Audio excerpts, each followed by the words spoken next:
At 14, I decided I wanted to be a doctor. At 45, I was ready to walk away from it all.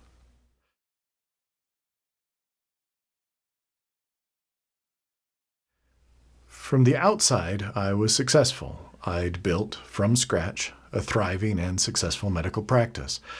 I had a beautiful family and was living what many would call the American dream. But something was off.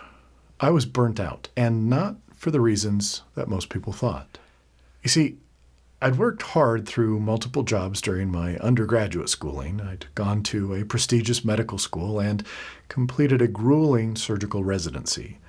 I then started a practice from scratch, and I'd made it. But you see, that success came at a cost. My health, my time, and some parts of myself that I didn't even realize I was losing. Even after setting boundaries, embracing therapy, and adding another surgeon, thus significantly improving my workload, something still didn't feel right. Whether at work or just around friends, people kept telling me how much better everything must be. I nodded. I smiled. I told them I was doing great. But I wasn't. I was lying.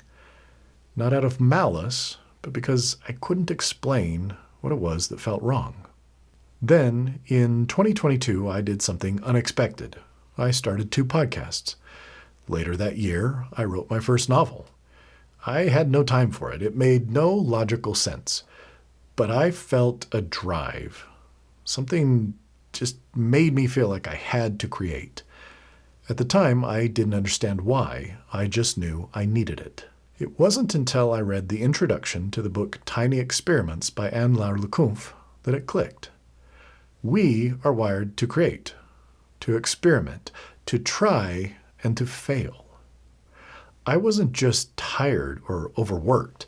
I was starving for creativity, for freedom, for the ability to take risks without catastrophic consequences. But in medicine, there's no room for failure. Not the safe kind, not the experimental kind. Even when you want to innovate, bureaucracy makes it a slow, grinding, sometimes years-long process. By the time we're even allowed or able to try something new, the spark that drove that is often long gone. That's why the podcasts and the novels mattered so much to me. They gave me space to try and to maybe fail. They weren't about money or career. They were about creative survival. They let me test my limits and reconnect with a part of myself I'd neglected for years.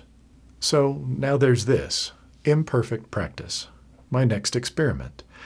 This is a place for me to explore, to try new tools, new systems, and new ideas.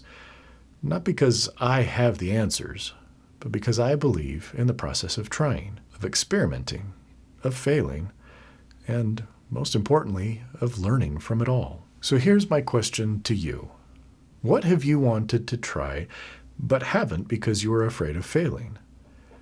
This is your invitation. Subscribe, join me, and let's experiment together.